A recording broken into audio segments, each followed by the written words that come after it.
श्रोतेहो नमस्ते. आपल्या सर्वांना शुभ दिवस. श्रोतेहो, संसार म्हणजे दोन जीवांची केवळ एकत्र राहण्याची ती व्यवस्था नाही, तर तो विश्वास, समजूतदारपणा, जबाबदारी आणि प्रेमाचा पाया असलेलं ते एक मोठं मंदिर आहे. नवरा कष्ट करतो, बायको घर सांभाळते. दोघंही आपल्या आपल्या परीनं, आपल्या आपल्या अंगानं ते राबवत असतात. पण जिथं परस्परांचा विश्वास डळमळतो, तिथं संसाराचा महाल हा कोसळायला वेळ लागत नाही. अनैतिक संबंध हे त्या पायावर घातलेले भेगासारखे असतात. नवरा बाहेर संबंध ठेवतो किंवा बायकोनं दुसऱ्याकडे तोंड मारलं तर घराच्या भिंतीमध्ये विष शिरतं. मुलं अशा वातावरणात मोठी झाली तर त्यांच्या मनावर चुकीचे संस्कार होतात. ते प्रेमावर विश्वास ठेवत नाहीत, वाईट मार्गाला लागतात. गावात, नात्यात इज्जत नष्ट होते आणि घर मातीला मिळतं. श्रोतेहो, खरं सुख हे नात्यातल्या प्रामाणिकपणात असतं, शरीराच्या भुकेत किंवा क्षणिक वासनात नसतं. संसार टिकवायचा असेल तर नवरा बायकोनं एकमेकांचा साथीदार व्हायला हवंय. चुका माफ करून, प्रेमानं वागून, एकमेकांचा सन्मान करून घर टिकत असतं. श्रोतेहो, आज मी काही असं सुविचार शोधलेत. हे सुविचार जर आपण वाचले, आपण जर ऐकले किंवा चर्चिले, अंमलात आणले तर आपला संसार खरंच मंदिरासारखा टिकेल. हे सुविचार आवडले तर नक्की विचार करा. जर नाही आवडले तर लगेच सोडून द्या. चला करूया सुरुवात सुंदर विचारांना, सुंदर सुविचारांना. संसार हा विश्वासावर उभा असतो. पती पत्नीच्या नात्याचा पाया म्हणजे विश्वास. शंकेच्या सावलीत प्रेमाची फुलं उमलत नाहीत. जर एकमेकांवर संशय घेतला तर नातं कोरडं पडतं आणि संसाराचा पाया ढासळतो. प्रेम हे फक्त शरीरापुरतं मर्यादित नसतं, तर आत्म्याला भिडणारं नातं असतं.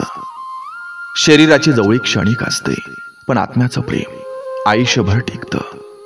म्हणून क्षणिक वासनांना बळी न पडता आत्मीयतेनं नातं जोपासावं.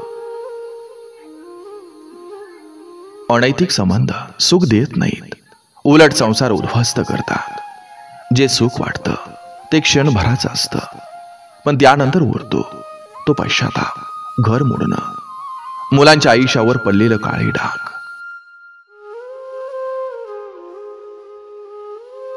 मुलांसाठी आई वडील ही पहिली शाळा असते. मुलं आई बाबांकडून शिकतात. जर आई बाबाच चुकीच्या वाटेवर गेले तर मुलं चुकीचं शिकतात आणि समाजात वाईट संस्कार घेऊन वाढतात.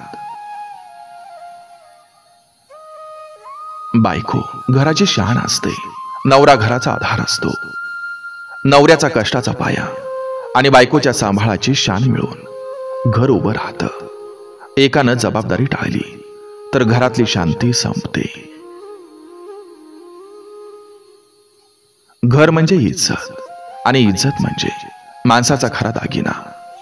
पैसा गेला तरी परत मिळतो, पण इज्जत गेली की परत मिळणं कठीण आहे. अनैतिक नात्यामुळं घराला कायमचा डाग लागतो.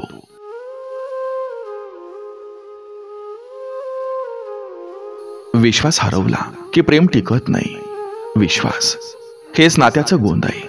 तो तुटला की एकमेकांची जवळीक ओरली तरी मन दूर होतात. सुख म्हणजे एकत्र राहून लहान सहान गोष्टीत हसणं. महागडे कपडे, मोठं घर, पैसा हे सुख देत नाहीत. नवरा बायकोने एकत्र बसून खाल्लेली साधी भाकरी सुद्धा सोन्यासारखी वाटते. संसाराला प्रेमाची किल्ली लागते, शंकेची नाही. शंकेचा दरवाजा उघडला की घरात वाद, राग, अविश्वास यांची वादळं घुसतात. प्रेमच नातं सुरक्षित ठेवतं.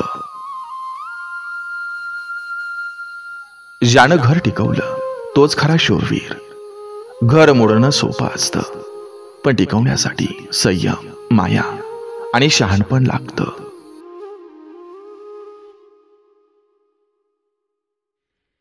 मुलांना मिळालेला वाईट अनुभव त्यांचं भविष्य बिघडवतो. जर त्यांनी आई बाबांना भांडताना अनैतिक नात्यांमध्ये पाहिलं तर त्यांच्या मनावर कायमचा घाव बसतो. अनैतिक संबंध फक्त भूक भागवतात, पण आत्म्याला भुकेले ठेवतात. शरीराला सुख मिळाल्यासारखं वाटतं, पण मन रिकामं राहतं. समाधान हे कधीच मिळत नाही.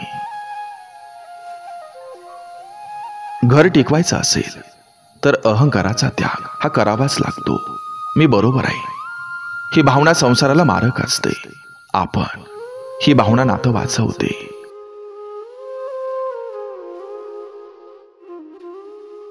सुख म्हणजे समाधान. मोठ्या ऐश्वर्यात हे असमाधान असेल तर दुःख वाढतं, पण साध्या जीवनात समाधान असेल तर खरा आनंद मिळतो. प्रत्येक नात्याला संवाद हवा. गप्प राहिलं की गैरसमज वाढतात. संवाद नसेल तर तिसरे लोक मध्ये शिरतात. संवाद हेच गैरसमज टाळण्याचं औषध आहे. घरातल्या छोट्या चुका माफ करायला शिका. छोट्या गोष्टीवर राग धरला तर घर फाटतं. माफी दिली तर संसार खोलतो. वाईट मार्गावर गेलेलं पाऊल परत घराकडे फिरवणं हेच खरं शहाणपण आहे. एकदा चुकूनही पश्चातापानं संसार वाचवता येतो. योग्य वेळी थांबणं हे मोठं औषध आहे. बायकोनं नवऱ्याला, नवऱ्यानं बायकोला आधार द्यावा. सुखदुःखात एकमेकांचा हात सोडू नये.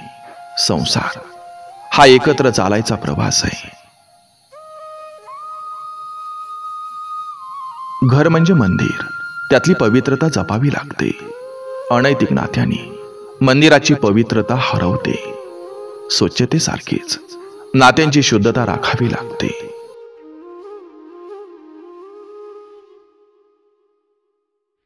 मुलांसाठी आई बाबा देवासारखे असतात. देव दिसत नाही, पण आई बाबा दिसतात. तेच देवाचं रूप असतात. जर देवाचं रूप वाईट दाखवलं तर मुलं देवावरची श्रद्धा हरवतात. प्रामाणिकपणाचं सुख हे सर्व सुखापेक्षा श्रेष्ठ आहे.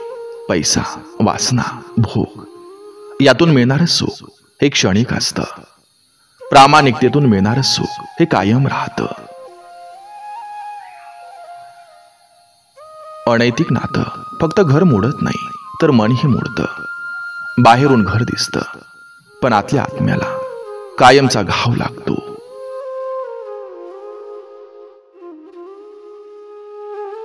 जो संसाराची किंमत जाणतो त्यालाच आयुष्याची खरी गोडी लागते. संसार म्हणजे स्वर्ग, ते गमावून लोक नंतर रडतात.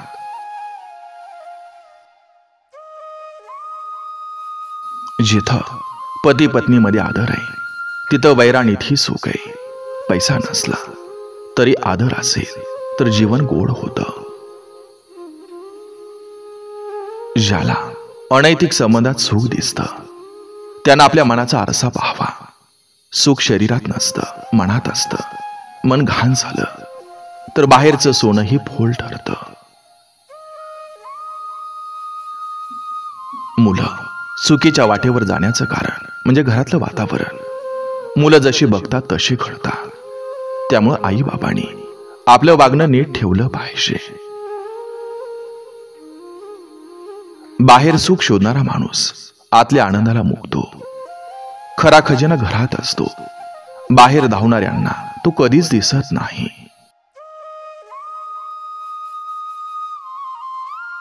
नात्यात संयम असेल तर संसार सुखाचा होतो. उतावळेपणानं, रागानं हे घर फाटतं. संयमानं वाद निवळतात. घरपण म्हणजे एकमेकांसाठी उभं राहणं. संकटात साथ दिली तर नातं शाश्वत होतं. सुखात कोणीही सोबत असतो.